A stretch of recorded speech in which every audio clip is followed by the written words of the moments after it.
Hi, I'm Rebecca Ryan. I'm a shamanic witch here in Melbourne, Victoria. Talking to you today about containment versus potential. So when we speak about magic, often we have, all sorts of rules and regulations about how to do what we're doing. I wanted to just pull back a little bit and talk to you about the mechanics of what magic will do. So there is all potential around us. We know that we sort much of the information that's coming in, both unconsciously and consciously. We sort to reduce what we see, reduce what we feel, so we can kind of get our heads around it, get our hands on it. What that means is that we frequently sort for the same kind of information, so we make the same decisions about various levels of information coming in. Sometimes what that brings us is a life that's recognisably ours because we keep doing the same things the same way.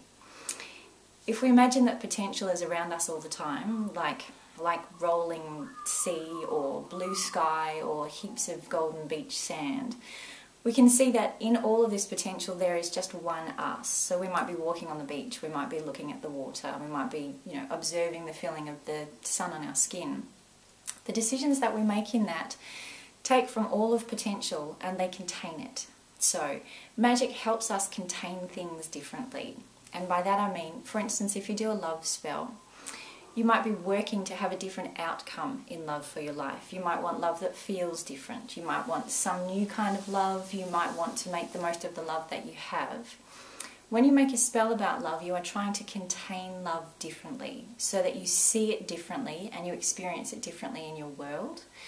What magic does is helps you contain all of the sea of potential. So magic over a period of time will change what you see by creating something called containment. If you have a lot of ideas or you have a lot of creative flow, to contain it, you make something. So you might make a picture or you might make a phone call, who knows. The act of actually doing something is you containing all potential and putting it into action. Magic helps for you to get different things out of potential by containing it in a magic spell, and then you're in action to receive different things. So magic, in short, is taking from all of potential and containing it so that your experience of it changes in your life.